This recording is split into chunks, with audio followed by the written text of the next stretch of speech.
have a 2007 Honda Civic Hybrid. It has this navigation display.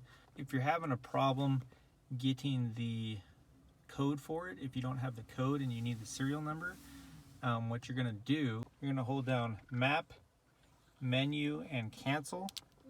You hold these down at the same time for about 5 seconds. It's going to get you to the diagnostic mode. From there,